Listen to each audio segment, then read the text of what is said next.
ओम शांति। आज 23 अगस्त 2022 के साकार मधुर महावाक्य है। आज की मधुर मुरली में बाबा ने जीते जी मरने का अर्थ समझाया।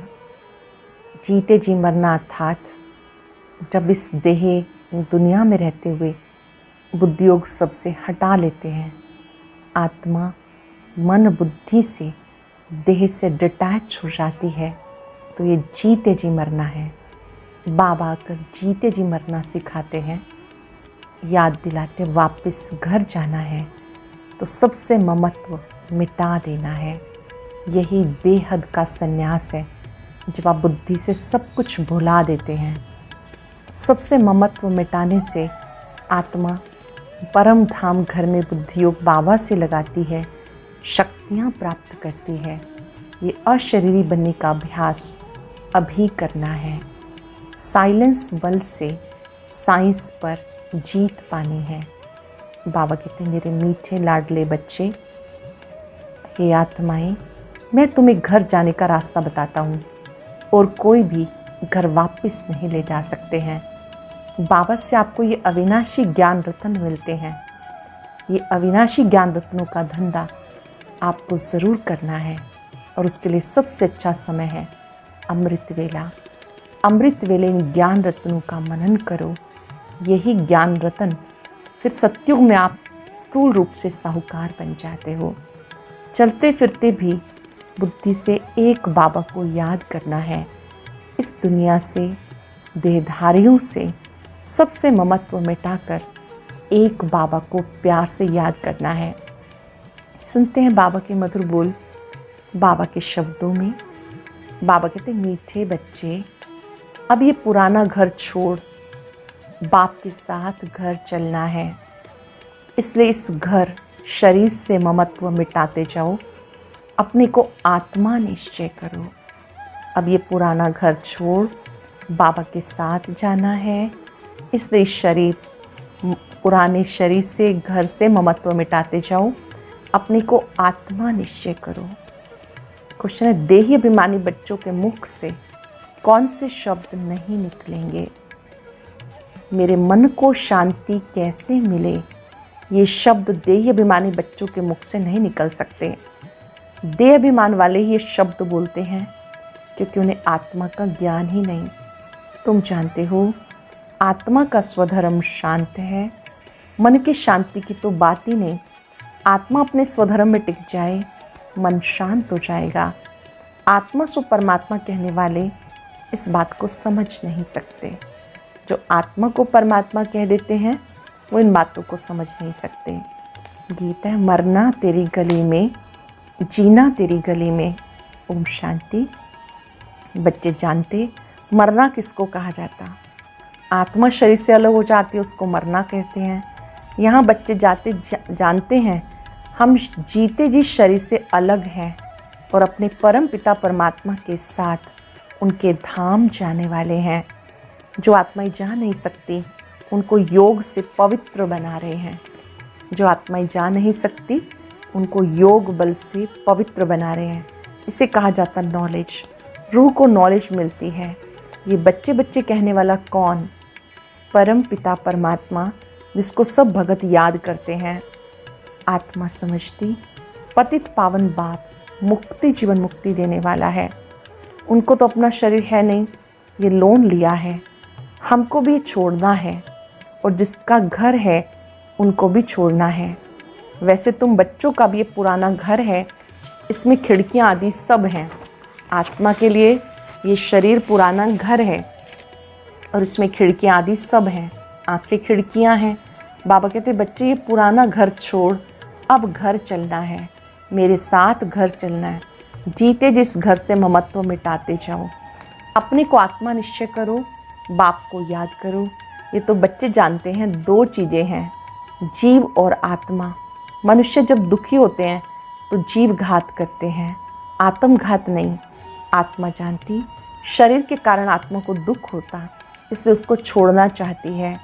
तुम्हारी आत्मा जानती अभी हम दुख धाम में हैं, ये शरीर पुराना घर है। बाबा ने समझाया, ये अकाल तख्त है जो छोड़कर फिर दूसरा लेना होता है। तख्त के बदले घर कहना ठीक है। घर में खिड़कियां आदि होती हैं, इसलिए शरीर को घर कहा जाता, तख्त के ऊपर राजाई की जाती। इस समय तो दुख धाम है। हाँ, ये जरूर है, आत्मा को घर अर्थात नए शरीर में बैठ फिर सिंहासन पे बैठ जाना है, राजाई करनी है। दुनिया में ऐसा तो कोई नहीं जिसको बाप से राजाई मिलती हो। जब तक बाप ना आए तब तक बादशाही कैसे मिले। तुम जानते हो बाबा हमें शहनशाह बनाने के लिए आए हैं। जैसे राजाओं से महाराजा बड़े बड़े होते हैं, तो बाबा कहते तुम्हें राजाओं का राजा बनाया जाता। तुम्हारी आत्मा जानती है ये पुराना शरीर छोड़ना है। आत्मा को पहले सतो प्रधान घर मिलता, सतो प्रधान गुणवान आत्मा है तो शरीर भी ऐसे ही सतो प्रधान मिलता। आत्मा समझती कैसे हम आत्मा को घर मिलता। ऊंच पवित्र आत्माओं को शरीर भी ऐसा मिलेगा। पावन बनेंगे तो पावन घर मिलेगा जरूर। जब पावन बनाने वाला बाप आए तभी तो हम पावन बने। खुद कहते बच्चे तुम याद करते थे, अब मैं आया हूँ, कल्प कल्प इस शरीर में आकर ये यज्ञ रचता हूँ। इनका नाम ब्रह्मा रखना पड़ता, इनको अडॉप्ट किया जाता। ग्रस्त व्यवहार में रहते तुमने बुद्धि से सब कुछ पुरानी चीज़ों का संन्यास कर अपने को आत्मा निश्चय किया है। अभी जीते जी सब संबंध तोड़ने हैं। बाबा कहते तुम्हें इस पुरानी दुनिया में रहना नहीं। समझाया जाता हमारी एम ऑब्जेक्ट है नर से नारायण, मनुष्य से देवता बनने की, व स्वर्ग की बादशाही पाने की। ये भी समझाया मनुष्य सृष्टि एक ही है जो चक्र लगाती रहती है। इसको झाड़ भी कहते हैं। बड़ के झाड़ से भेंट की जाती, इसकी आयु बहुत बड़ी होती। ये झाड़ जब नया है तब हम देवताएं ही रहते हैं।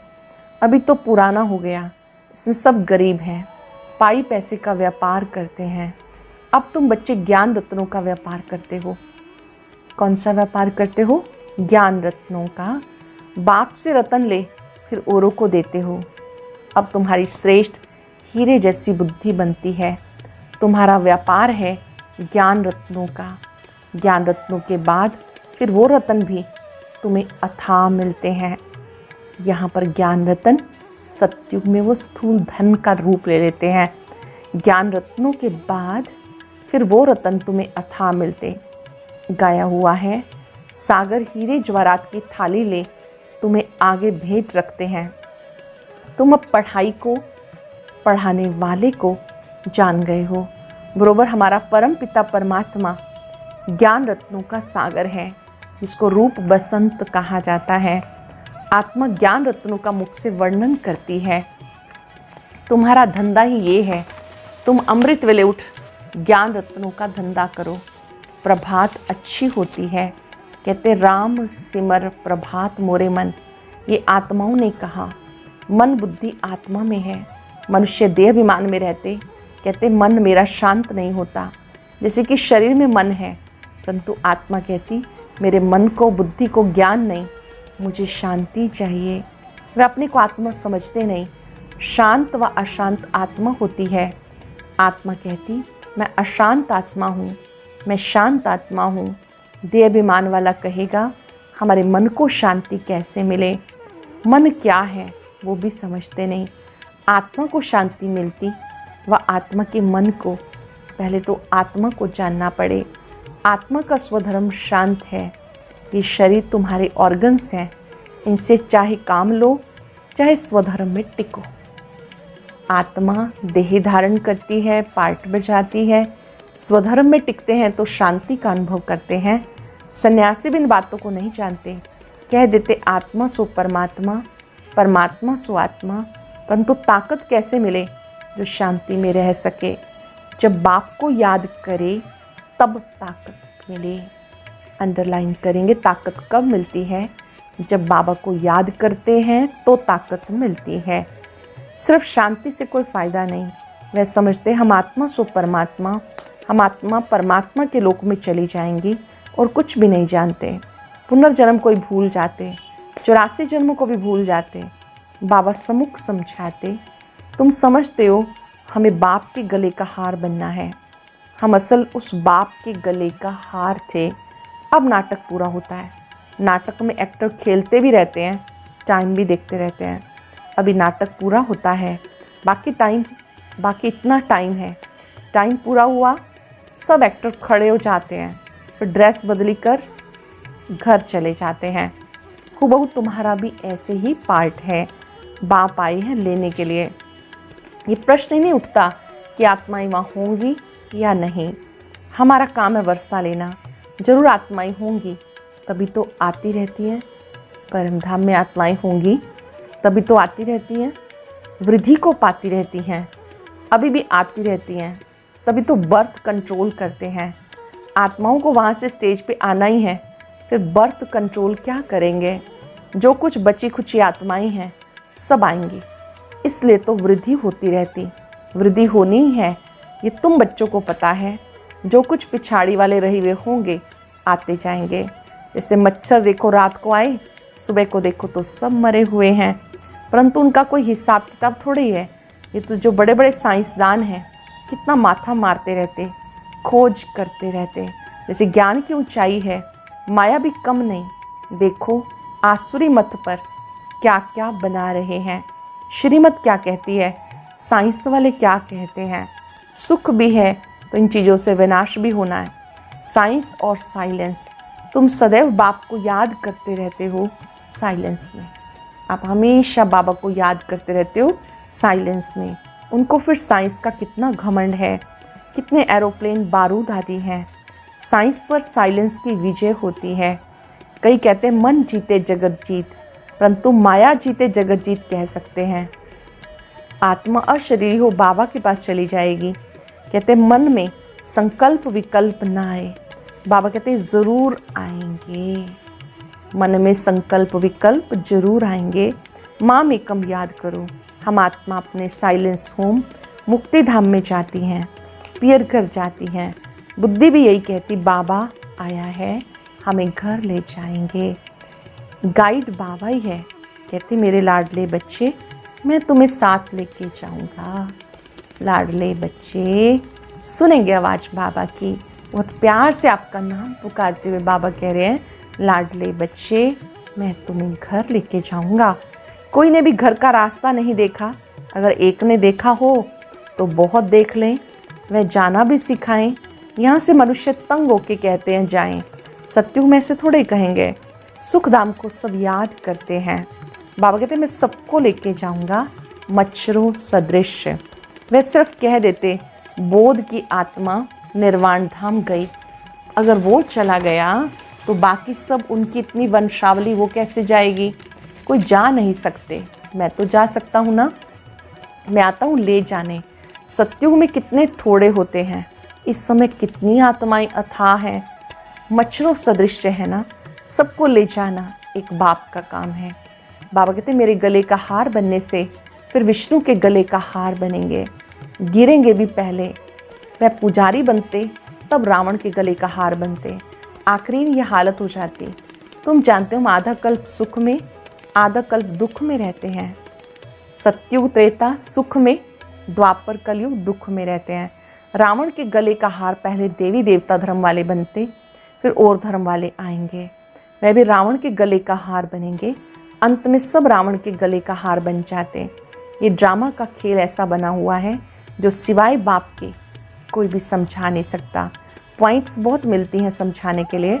नटशल में कहा जाता एक बाप को याद करो, पतित दुनिया को कैसे पावन बनाते, फिर गले का हार पहले पहले कौन बनते, ये बुद्धि में रहना चाहिए। बरोबर हम असल में अपने बाप के गले की माला हैं। फिर बाबा में सूर्यवंशी चंद्रवंशी बनाते, फिर रावण का राज्य होता है। ये सृष्टि का चक्र कैसे फिरता तुम जानते हो नंबरवार। स्कूल में सब सब्जेक्ट में 100 मार्क्स कोई नहीं लेते। हाँ, कोई एक सब्जेक्ट में 100 मार्क्स मिल सकती हैं, इसमें भी मार्क्स हैं। दैवी गुण धारण करना कितनी बड़ी सब्जेक्ट है। धैर्यता, मधुरता, नम्रता, सब दिव्य गुण है। इन्हें धारण करना कितनी बड़ी सब्जेक्ट है। सारे चक्र का राज भी समझाना है। कोई में गुण कम है, मुरली अच्छी चलाते हैं, नंबरवार तो होते ही हैं। जो पास होते हैं वो गले का हार बनते हैं। बाप तो परफेक्ट है, इस जैसा परफेक्ट कोई हो नहीं सकता। वह तो जन्म पुनर्जन्म में आता ही नहीं, तुम्हारी बुद्धि में कितनी नई नई पॉइंट्स हैं जो किसी की बुद्धि में नहीं बैठ सकती। यह है गॉड फादरली यूनिवर्सिटी। भगवान वाच, मैं तुम्हें राजयोग सिखाता हूँ। समझ में आता है भारत कितना अमीर था, अब गरीब है। प्राचीन भारत बड़ा साहूकार था, उसको पैराडाइज कहते हैं। घर में कोई अच्छे कुल के होते हैं, गरीब बन जाते, उन पर तरस पड़ता, कहेंगे बेचारा कितना गिर गया, फिर उनको चढ़ाने की कोशिश करते। क्रिश्चियन लोगों ने भारत के पैसे बहुत लिए, उस धन से खुद साहूकार बने, भारत गरीब हो गया। फिर मदद भी देंगे ना, लोन के हिसाब से मदद देते। जानते हो क्या हिसाब किताब है? कोई अच्छे हैं तो वह समझते हैं सब लेन देन का हिसाब खत्म होता है, परंतु प्रेरक कौन है कोई नहीं जानते। इन बातों को अब तुम समझते हो। भारत रिलीजियस था, कितनी माइट थी, सारे विश्व के मालिक थे। पहला धर्म देवी देवता है जो बाप स्थापन करते हैं। अब सबसे गिरा हुआ है तो उनको मदद करेंगे। जब लड़ाई शुरू होगी तो खुद लड़ते भी रहेंगे, मदद भी करते रहेंगे।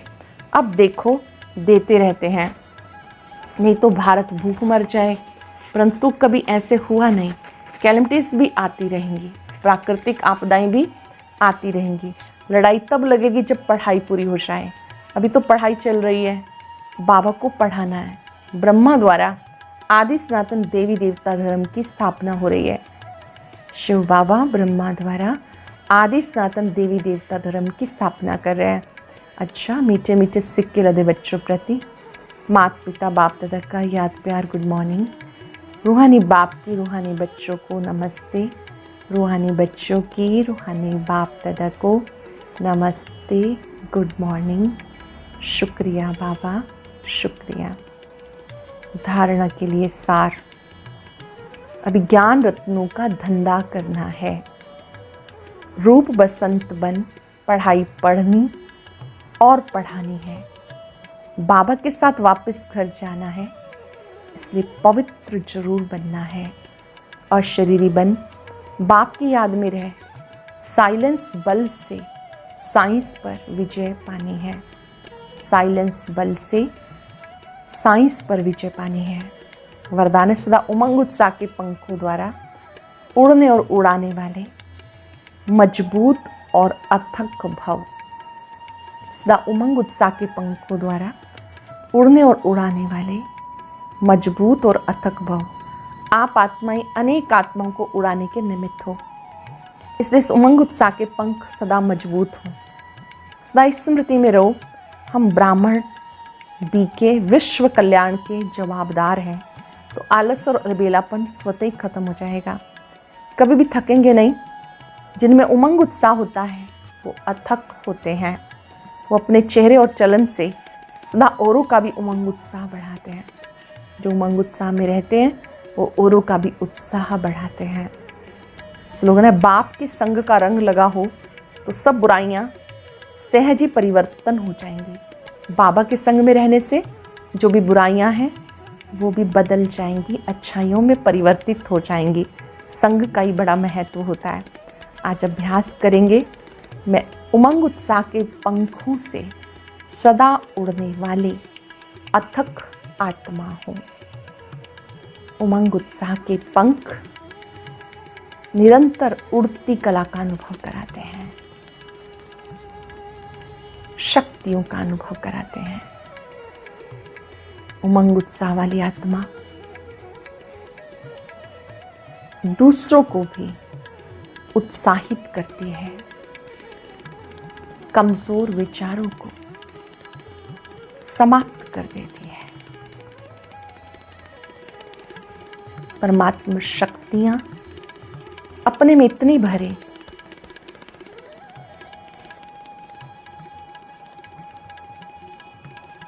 इन परमात्मा शक्तियों से मेरा आलस्य, कमजोर विचार समाप्त हो रहे हैं।